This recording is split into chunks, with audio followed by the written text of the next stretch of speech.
Guys, welcome again once more to Susie's Kitchen. So if you're new here, my name is Suzanne from Susie's Kitchen, and I just want to say thank you for tuning into my channel today. So today I will be doing an African dish known as Koki-Corn, and back home in my country, that's Cameroon, our parents usually do Koki-Corn with fresh corn harvested directly from the farm. But here I don't have fresh corn. I don't have access to fresh corn. So I have to improvise with what I have. I'm sure if my mother sees me cooking Koki-Corn like this, she's going to be like, what are you doing? But this is what I have. So, yep. So if you live in Canada, US, and all the like, and you don't have access to fresh corn from the farm, so you might want to try this way. I have been doing it, and it's really good. I enjoyed it, you know. So what I'll be using today, I'm using whole kernel corn, and this is what it looks like. I'm using the no name. You can have, there are so many other brands which you can get from the shop. I'm using the no name, and today I'll be using 1, 2, 3, 4, 5. I'm using 7 cans today. Actually, the quantity of corn you use actually depends on the amount of the cookie you want. So I'm using 7 cans today. And if you're using the frozen corn, you might want to thaw it overnight. So keep it out overnight, not in the fridge, because you don't want to use it cold. So just keep it out overnight to thaw, and then you can go ahead and use it. And also I'm using some spinach. So same with the spinach. You can use as much as you want. It just depends on the individual. Some people like it more, some people like it less. So you can use as much spinach as you want. And I'll be using some cornmeal. So in here I'm using about 2 cups of cornmeal. And yeah, I'm using a large onion, 1 whole onion. And I'm also gonna be using about a cup of palm oil. And also I'm using a teaspoon and a half salt and a single seasoning cube. I already pressed that in here. And I'm using some pepper. This is optional. If you want to use pepper, it's fine. If you don't want to use it, it's fine. It's purely optional. So yeah, and this is what the cornmeal looks like. I'm just going to show you the bag, the one I'm using. This is it. And since I don't have access to plantain leaf, I'll be using my aluminum foil and my parchment paper. So I'm just going to go straight away with blending the corn, the pepper, and the onion.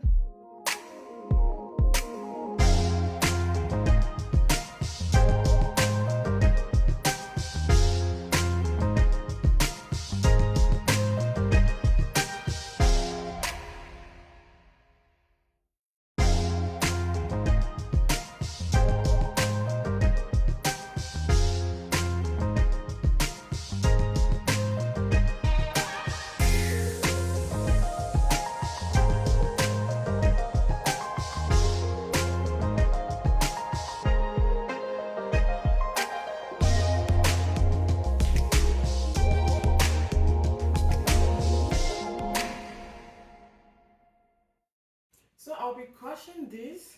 You don't want to crush it too soft.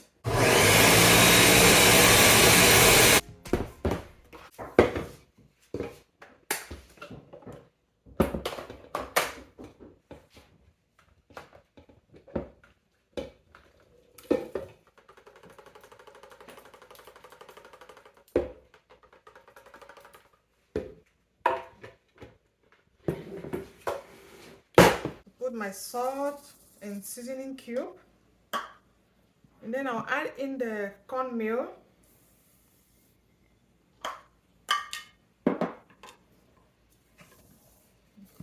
Stir that.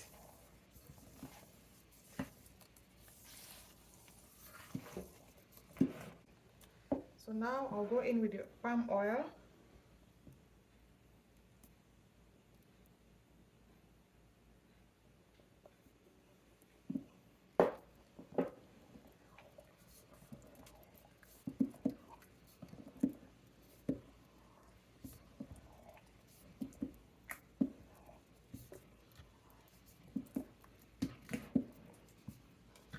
Okay, after mixing this, I'll go with the spinach.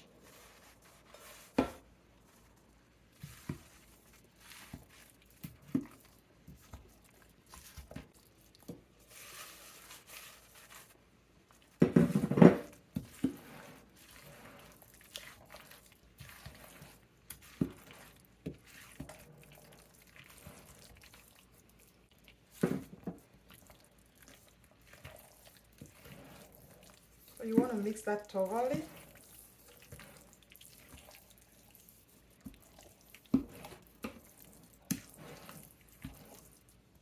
Yep, so this is what it looks like after mixing. Okay, that is done. So we're just gonna get ready to tie. So before you start tying your koki, you want to prep your pot. I'm going to take a bit of hot pepper and then I just punch it a little bit to create some holes, just like that. This it just actually prevent the, like for example, let's say your water dried off and the pot get burned and all that. You don't want your food to get burned, so that's why you put this underneath the pot. Our parents back home we use the plantain leaf stem. This is our own plantain leaf stem. Okay, so you want to put the pot on the stove with water in it to start boiling before you put your koki. You don't want to put your koki in cold water.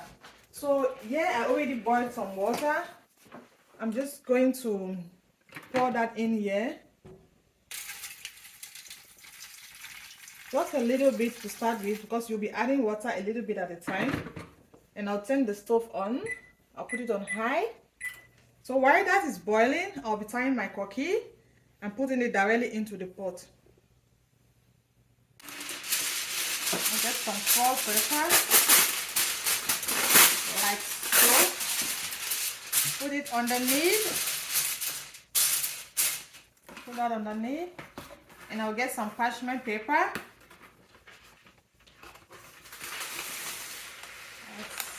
So, also put that on top of the foil paper.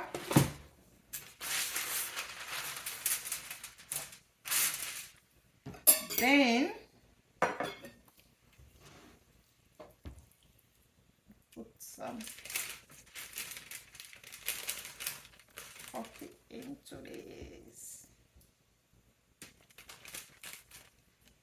So you go in with the parchment paper first. So you wrap with the parchment paper first, firmly, as firm as you can, like do it as tight as you can. And when that is done, then you go ahead and continue with the foil paper. So as tight as you can, same thing.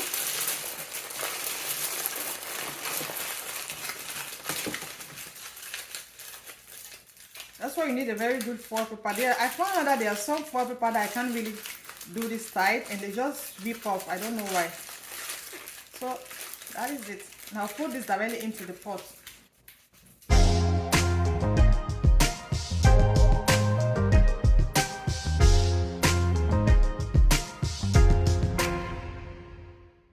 So this is it. Everything is done.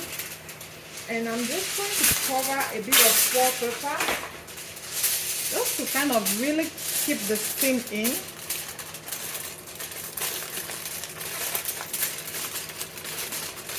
So my back home will cover this with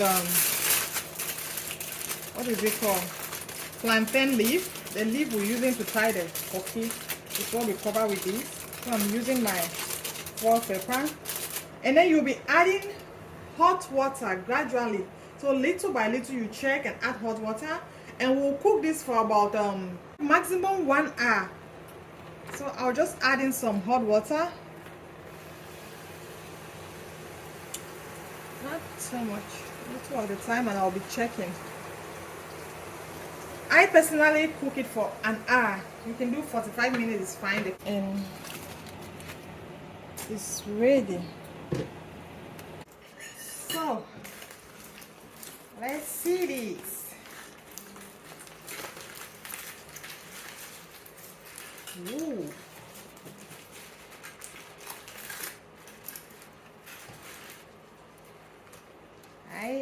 Oh my God. Ooh. This kind of looks like my mother's home cookie. Oh my. Look at that. Look at that. Isn't this great? Oh, look at what we have here. Oh my. I can't wait to eat this. Oh boy. I mean, it looks so good. Like, I'm gonna make my mother try this, okay? I will make her try this. It's time for the business, yay! It's time for the business, yay! So thank you guys so much for watching this video. And if you did enjoy it, don't forget to give your girl a thumbs up, subscribe, and share.